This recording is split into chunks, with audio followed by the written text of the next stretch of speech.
ဘလို့ရည်ရွယ်ချက်နဲ့ဘဝမှာနေထိုင်သွားကြမလို့မေးရင်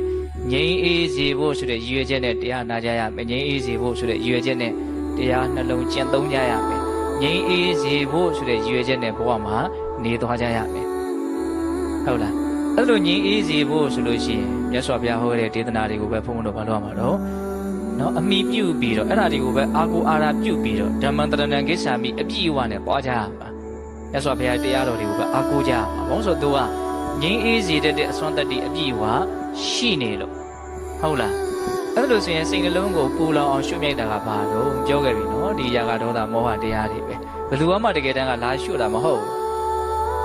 ဘူးဘယ်သူကြောင့်ငါစိတ်တွေပူရတာဘယ်သူကြောင့်ငါစိတ်တွေညစ်ရတယ်ဆိုတော့ထိုက်တလောက်တော့လည်းပဲအကြောင်းတရားတစ်ခုအနေနဲ့ပြောလို့တော့ရပါတယ်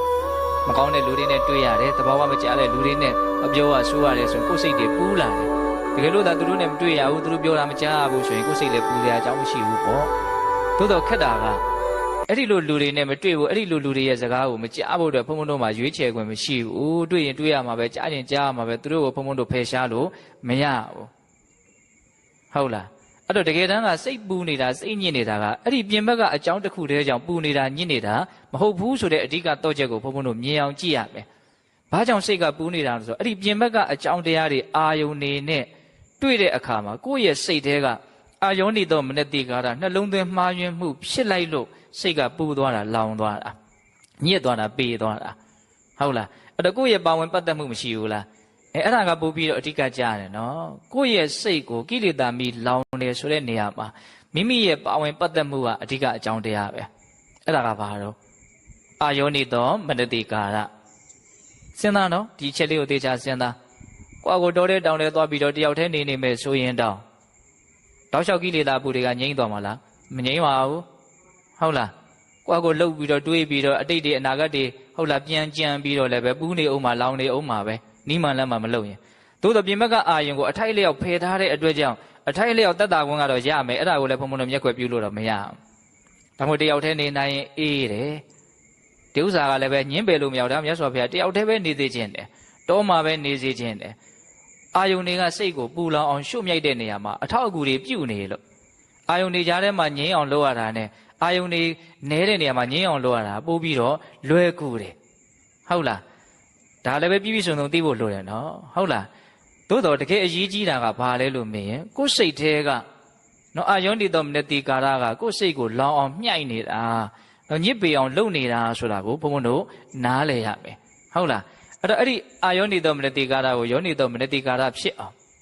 တတိပဋ္ဌာန်နည်းကိုပဲအသုံးပြုပြီးတော့ဘုံဘုံတို့တွေရဲ့စိတ်တွေကိုတက်မှတ်နိုင်အောင်ကြိုးစားရမယ်ဟုတ်တယ်မဟုတ်လားဒါကြောင့်မလို့စိတ်ပူတယ်လောင်တယ်ဆိုတဲ့အခြေအနေမျိုးမှာနော်ကိုယ်ဒီသာနေအဓိကလို့နားလည်ပြီးတော့ဘသူကိုမှနော်အပြစ်မမြင်ပဲနဲ့အပြစ်မတင်ပဲနဲ့တကယ်တမ်းကကိုယ်စိတ်က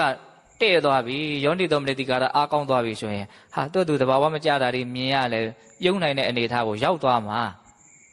အဲ့ဒါမှပို့ပြီးတော့အနှစ်အသားရှိရနော်အရှုပ်ထဲမှာရှင်းအောင်နေတယ်ဟုတ်လားဆရာတော်ဥဇောတိကတရားခေါင်းစဉ်နဲ့ကိုပဲငြိမ်းလှပြီကောင်းလှပြီနော်လောကကြီးကတော့အရှုပ်ပဲလေဟုတ်လားရှုပ်လို့ရှုပ်ရပါတယ်လို့အကြောင်းပြနေတော့ဘယ်တော့မှရှင်းတဲ့အကြောင်းမရှိဘူးလောကကြီးကရှင်းမှာမဟုတ်ပဲဟုတ်လားရှုပ်နေတာတဲ့ကိုပဲဘုံဘုံတော့ဘလို့နေရမှာတော့ရှင်းအောင်နေရမယ်ဒါမျိုးဆိုဘုရားလည်းဒီတိုင်းဟောတာပါပဲနော်လောကကြီးကအပူလောကကြီးအပူထဲမှာအေးအောင်နေလို့လည်းနားလည်ဖို့လိုတယ်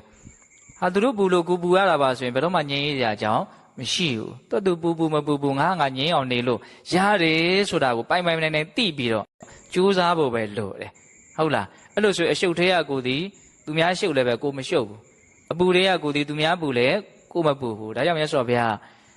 လောက်လက်ခတ်နေတဲ့လောကကြီးထဲမှာငြိမ်သက်နေတယ်ဆိုတာဘယ်လိုလူမျိုးတော့ပူလောင်နေတဲ့လောကကြီးထဲမှာငြင်းအေးအောင်နေတယ်ဆိုတာဘယ်လိုလူမျိုးတုံးဆိုပြီးဟောထားတာတွေလည်းရှိတယ်ဟုတ်လား